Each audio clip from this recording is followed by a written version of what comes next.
അല്ല ഇതിപ്പോ എന്താ കഥ? അല്ല എനിക്ക് തോന്നുന്നു ഇവിടെ ഒരു സിസ്റ്റം വരണം. അതായത് ആണുങ്ങൾക്ക് ഒരു പ്രത്യേക ബസ് വരണം. അല്ലെങ്കിൽ ഇപ്പൊ ബാക്കിൽ ആ ഏണിയില്ലേ അത് ഈ തൂങ്ങി പിടിച്ച് പോട്ടെ. അതാണ് കുറച്ച് നല്ലത്. അല്ല ജീവനിൽ കൊതിയുള്ളവരെ ഇനിയിപ്പോ അങ്ങനെയൊക്കെ പോകുന്നതായിരിക്കും നല്ലതെന്ന് എനിക്ക് തോന്നുന്നത്.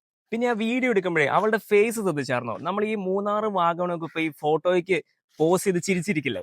അതുപോലെയായിരുന്നു പോസ്. എന്ന് വെച്ചാൽ അവക്ക് ഈ വൈറൽ കണ്ടന്റും കിട്ടണം, അതോടെ അവളുടെ ഫേസ് നല്ല ഗ്ലാമറിലും ഇരിക്കണം. രണ്ടും വേണം പുള്ളിക്കാരിക്ക്. എന്നിട്ടൊരു ഡയലോഗ് അവള് സമൂഹത്തിന് വിട്ടുകൊടുക്കുന്നത്. കാരണം അങ്ങനെ വിട്ടുകൊടുത്താലാണല്ലോ സംഭവം കണ്ടന്റ് വൈറലായിട്ട് അവർക്ക് റീച്ച് കിട്ടുള്ളൂ. കാരണം ഇപ്പൊ അവളുടെ ഫോളോവേഴ്സ് നോക്കിയാൽ അറിയാം 9K നിന്നത് 11K അപ്പൊ അവളുടെ സംഭവം അവള് വിചാരിച്ച സംഭവം നടന്നു. അല്ല ഇത് എന്താ അറിയാം ഇവളുമാരെ പോലെ ഉള്ളവരുടെ ഈ സൂക്കേട് കാരണം ഇനിയിപ്പോ ഒരു ജെനുവിൻ ഒരു കേസ് വന്ന ഒരു പെണ്ണിനെ എതിരെ ഒരു മൊളസ്റ്റേഷൻ വന്നു കഴിഞ്ഞാൽ ആരും ലേഡീസിന് കൂടെ നിൽക്കില്ല. കാരണം ഇങ്ങനെ ഒരു ബാഡ് എക്സ്പീരിയൻസ് ഉള്ളതുകൊണ്ട്. അതാണ് ഇതിൽ മെയിൻ പ്രശ്നം. അപ്പോഴേ പെണ്ണുങ്ങൾ ഒരുമാതിരി തൊലിഞ്ഞ സ്വഭാവം കാണിക്കുന്നതിന് മുമ്പ് കുറച്ച് റെസ്പോൺസിബിൾ ആവുക. ഇത് സമൂഹത്തിലും ഒരു ഇമ്പാക്ട് ഉണ്ടാകുന്ന സംഭവമാണെന്ന് മനസ്സിലാക്കുക. അല്ലാത്തിടത്തോളം കാലം ആണുങ്ങൾ സൂക്ഷിക്കുക. അല്ലാതെ പ്രത്യേകിച്ച് വഴിയൊന്നുമില്ല അതിനകത്ത്. എന്ന് വെച്ച് കഴിഞ്ഞാൽ രാവിലെ ഇറങ്ങിയിട്ട് വീട്ടിലെത്തുന്നവരെ നമ്മൾ ആരുടെയെങ്കിലും ഒക്കെ കണ്ടന്റ് ആയിട്ടായിരിക്കും തിരിച്ചു ചെല്ലുന്നത്. അപ്പൊ നമ്മൾ കുറച്ച് അലേർട്ട് ആയിരുന്നാൽ നമുക്ക് കൊള്ളാം.